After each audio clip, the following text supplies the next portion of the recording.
matter of efficiency, I think.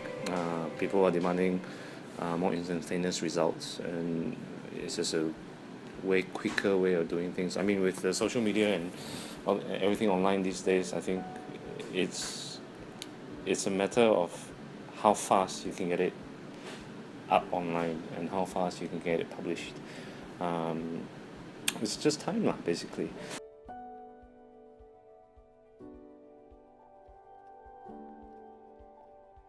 Okay, I personally use Visco for a lot of my work, but I tend to think that I'm not using it to emulate film, so to speak, but I'm more using it as a color palette, a specific color palette that I like. It's good, it's close, but I always end up tweaking the colors anyway, even with just the tweak of color temperature or even the saturation part. But if I'm comparing between VSCO in terms of the film emulsion and the original film emulsion, now I haven't shot all the films there, but I have shot majority of the popular ones, things like Portra, 400Hs, Triaxes, Neopans, and things like that. It's close, but it's still not perfect, especially when I compare the black and whites to even silver effects, black and whites to say things like Triax and stuff like that. There is just that look that you cannot get from Triax. So it's still lagging a little bit behind, but for color work, I think it's fantastic.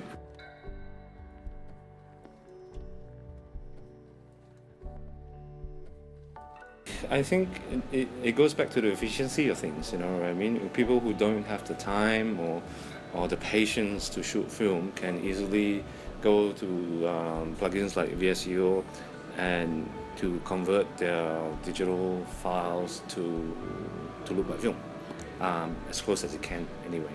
I think that's where they are going with it, because it's hugely popular. Film is, in terms of the romantics, I think people are still really loving the look and feel of certain types of film. And with digital, sometimes people complain that it's too clean, it's too, maybe it's a little bit soulless. So that's where companies like VSCO will come in and go, look, we are providing you with these plugins to look like Portra 400s as close as it can, and off you go. If you're comparing expenses and stuff like that, VSCO, I'm not sure how much it is these days.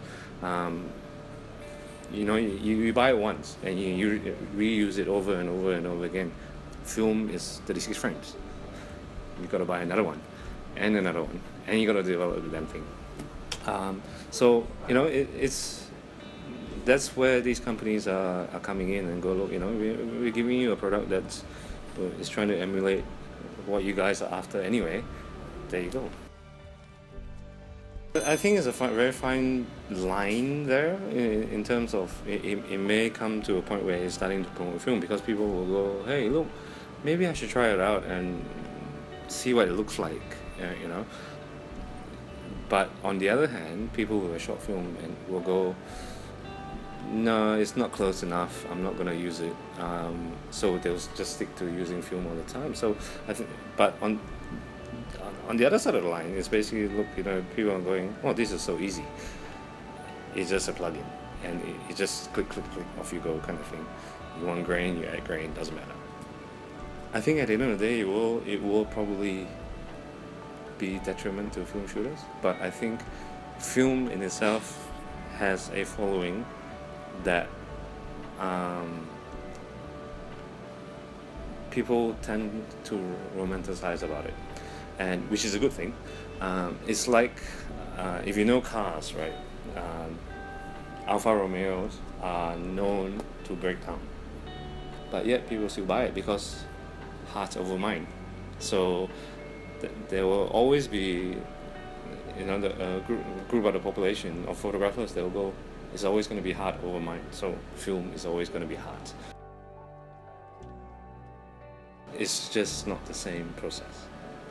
There's slight differences to it. So this is why film, is it's still surviving. I think, people enjoy the process of being in the darkroom, enjoy the process of developing black and whites. They find it therapeutic, um, and and some of them like the fact that you don't know what you're gonna get until you finish the role and develop the thing, and it's always gonna be a surprise for them. I wouldn't say I fully stopped, but for me to use less of film is basically when I started to get more commercial work, and what it did was not efficient enough for me to continue using it. Plus, there's always a cost involvement in shooting film. No, I will still use digital because of the, the nature of commercial type work where there has to be a certain level of post-processing involved. For personal projects, yes, definitely. It, if you are familiar with different types of the emulsions and that's the type of look that you want, then it's just as easy going shooting a roll of triax, because you push triax, you know what you're gonna get. This is the look that I want. Perfect. If you have a mind to explore, I think that's one of the steps that you can convince them. But I think you have to be interested in making the image. It's just not a cell phone shot, for example, like a mobile phone snap. You have to be interested in how people make images, and you have to find that there's a value in it, in that particular image, because there's a certain number of steps that you have to go through. If you like the whole look and feel and tone of certain types of photograph, you'll find that you can achieve that better with film than digital. In something like something very dreamy type photographs, less saturated photographs and stuff like that is actually easier to achieve with film than is ever going to be in digital, because that's just how the emulsion works, basically. I think with the direction the film is going is for people who are intrinsically interested in the process of making an image or photographing. Film will always have a place in the purist hearts, as you mentioned, and for the hobbyists.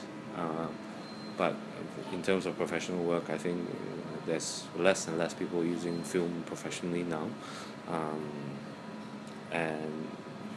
But that being said, I think there's a lot of revival in film.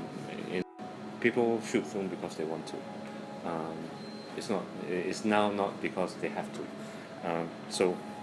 So yeah, I think it'll be alive for a little while, and I think there's still a strong following. So I think it's still got a ways to go yet before it dies off. Yeah.